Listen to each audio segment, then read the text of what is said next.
Good morning, all of you. Hope you all are practicing letters and you all are completing your notes in the copies. Kindly practice the letter because as much as you will practice, you will get an idea how to write an interactive letter using less words.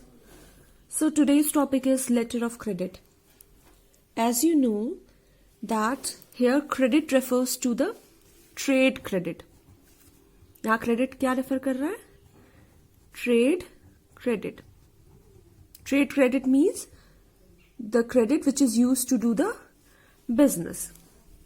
Okay, so here it is also a part of letter of recommendation. That's why I have written a recommendation letter that requests an individual or organization for providing any specific amount is known as letter of credit. That means in which a person asks another person to provide financial assistance, financial help to the third person. As I have told you in letter of introduction that X, Y, Z, there are three parties. X and Z are known to each other. Y and Z are known to each other.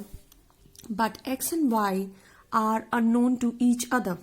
In such a case, when Z will write a letter to X in order to provide financial help to Mr. Y, such a letter will be known as letter of credit. Here not only Z will introduce Mr. X to Mr. Y, as well as he will also ask to give financial assistance or financial help to Mr. Y. आपको पता है मैंने example के through letter of introduction में बताया था कि X और Z एक दूसरे को जानते हैं, Y और Z एक दूसरे को जानते हैं. बट जब Z एक लेटर लिखता है X को और Y को इंट्रोड्यूस कराता है और जहां पे कोई फाइनेंशियल हेल्प की बात नहीं होती है तो इसे हम लेटर ऑफ इंट्रोडक्शन कहते हैं.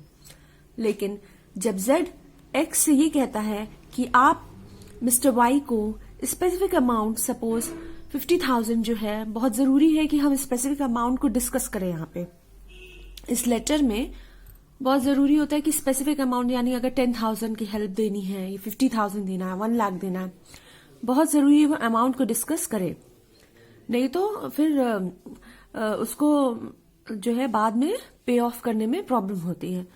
तो मिस्टर जेड जो है मिस्टर एक्स से बोलेंगे कि आप मिस्टर वाई को 50,000 की फाइनेंशियल हेल्प प्रोवाइड करिए. So if in such a case mister y is unable to pay to mister x, अगर मिस्टर वाई बाद में फ्यूचर में अब स्पेसिफिक डेज कंप्लीट होने के बाद सपोज मान लीजिए 50K का फाइनेंशियल हेल्प दिया और ये था 2 मंथ्स के लिए, यानी 60 डेज के लिए. तो मान लीजिए 2 मंथ्स कंप्लीट हो गए लेकिन मिस्टर वाई ने अभी तक एक्स को पैसा रिटर्न नहीं किया, तो इस केस में मिस्टर जेड की लायबिलिटी बनती है कि वो मिस्टर एक्स को रिम्बर्स करे. ठीक है ना?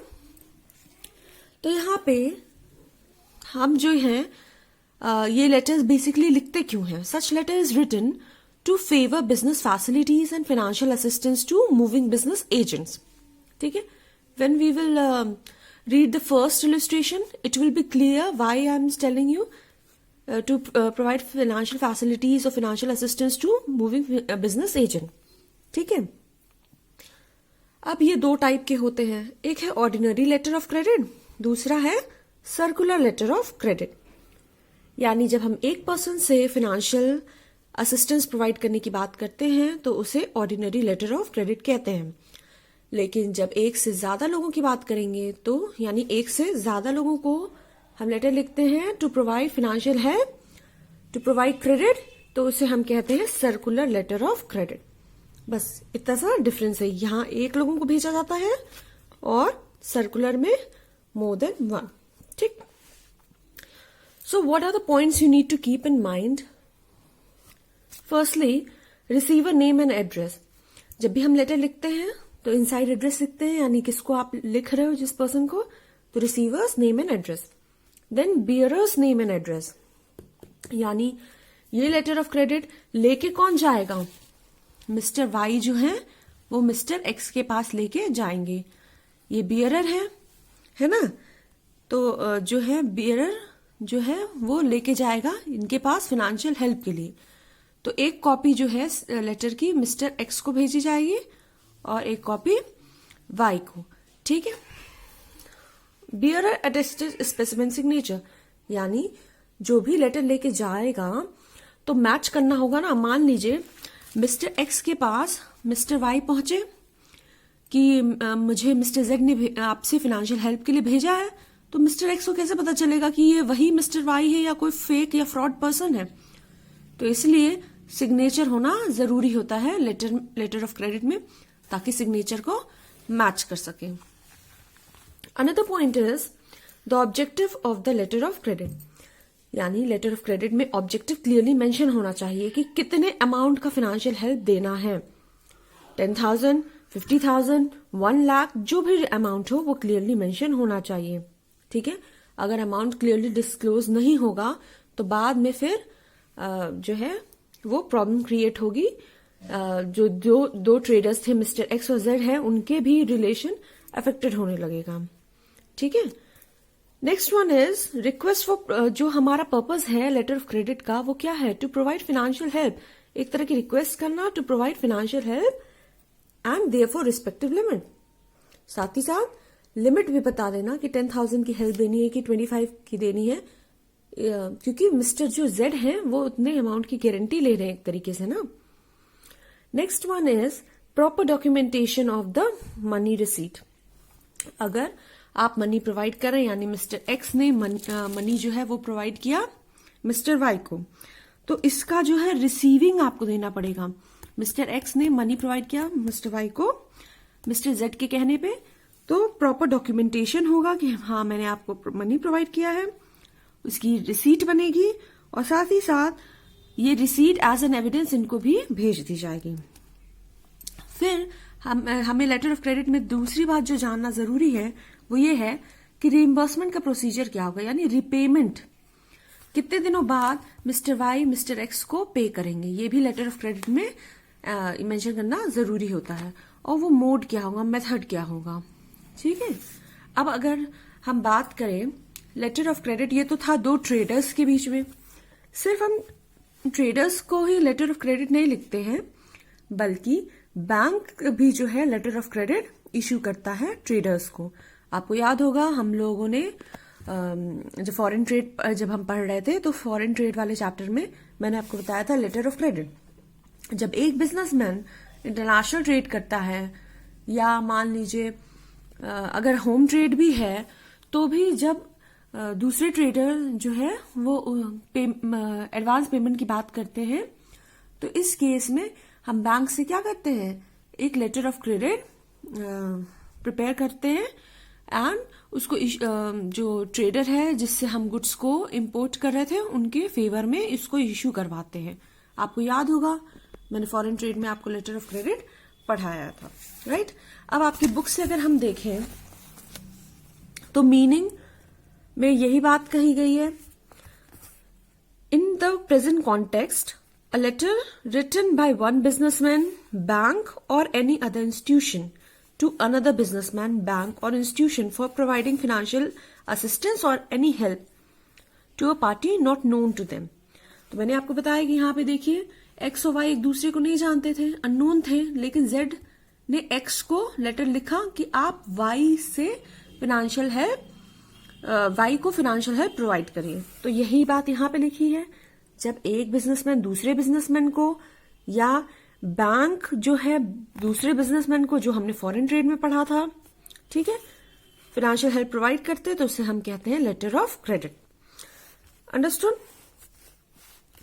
अनदर थिंग, यहाँ पे कुछ प्रिकॉशंस लिखे, इंपॉर्टेंस मैंने आपको बता दिया, ठीक है।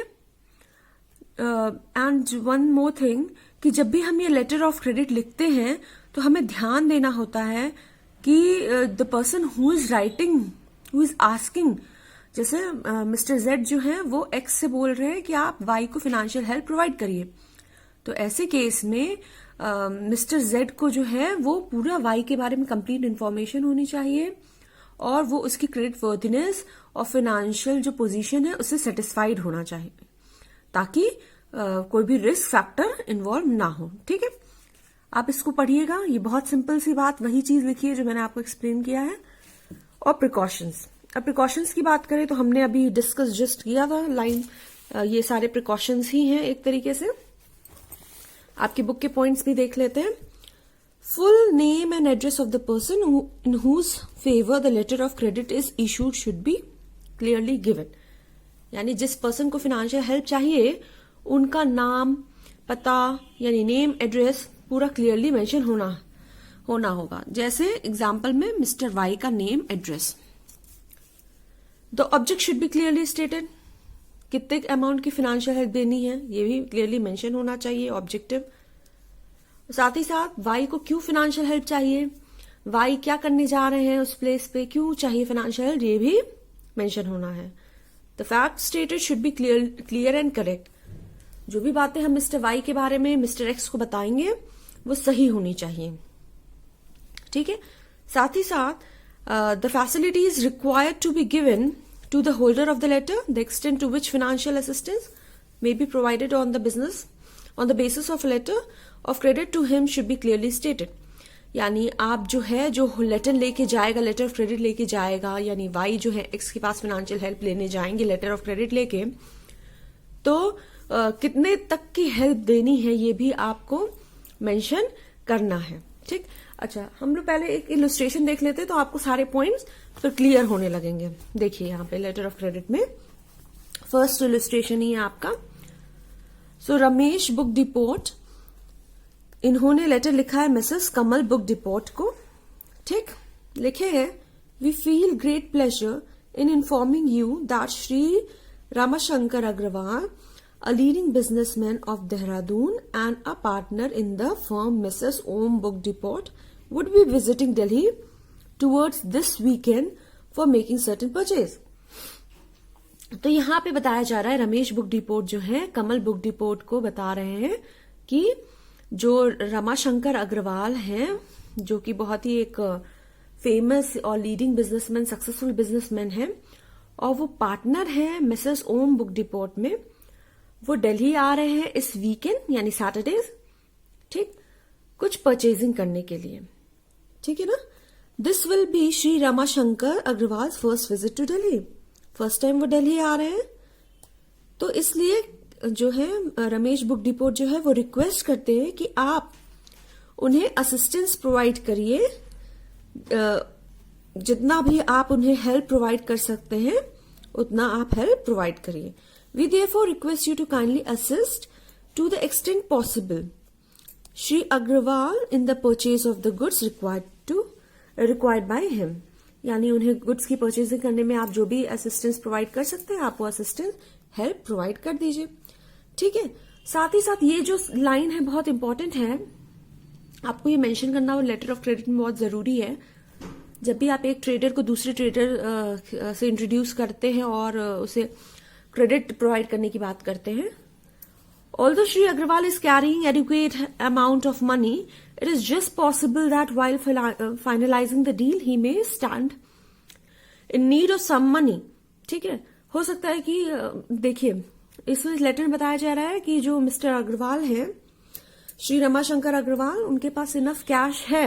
ठीक है, लेकिन हो सकता है कि डील फाइनलाइज करते टाइम तक उनके पास जो फाइनेंस की थोड़ी सी डिफिशियंसी हो सकती है, इसलिए आपसे रिक्वेस्ट है, we therefore further request you to either place cash at the disposal of Shri Agrawal or alternatively arrange for goods to be supplied to him on credit up to 8,000। या तो आप 8,000 तक का कैश उनको प्रोवाइड कर दीजिए या तो 8,000 तक के गुड्स जो है वो क्रेडिट पे अवेलेबल उनको करा दीजिए। दो ऑप्शन दे दिया गया, या तो आप कैश उनको दे दीजिए 8,000 या 8,000 तक के गुड्स जो है उन्हें क्रेडिट बेसिस पे प्रोवाइड कर दीजिए।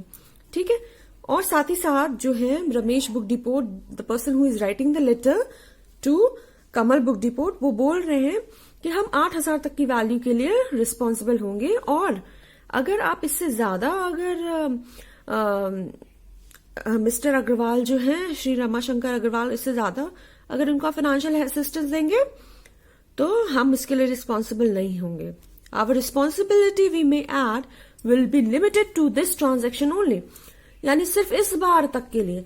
अब आगे फ्यूचर में फिर आप अगर क्रेडिट उनको प्रोवाइड करेंगे तो उसके लिए हम लोग रिस्पॉन्सिबल नहीं होंगे. और साथ ही साथ देखिए स्पेसिमेन सिग्नेचर अग्रवाल जो रमाशंकर अग्रवाल है उनका यहाँ पे रहेगा. और आपको पता है कि हम लेफ्ट हैंड कॉर्नर यूज करेंगे, सो योर फेथफुली कहाँ चला आएगा, लेफ्ट हैंड साइड में, और इसके जस्ट नीचे रमाशंकर अग्रवाल का स्पेसिमेन सिग्नेचर. यही बात सारी मैंने आपको बताई थी. ठीक है, so kindly read the illustration. 2 illustrations are given over here. Kindly read it and practice the letters. Okay, and if there is any problem you can contact me, you can ask me. अगर आपको कोई previous topics भी अगर कुछ भी clear नहीं है, कोई ऐसा topic है जो समझ में नहीं आ रहा, आप पूछ सकते हैं, क्योंकि अब जल्दी फिर आपका प्री बोर्ड होगा, तो better you be prepared and practice. Okay.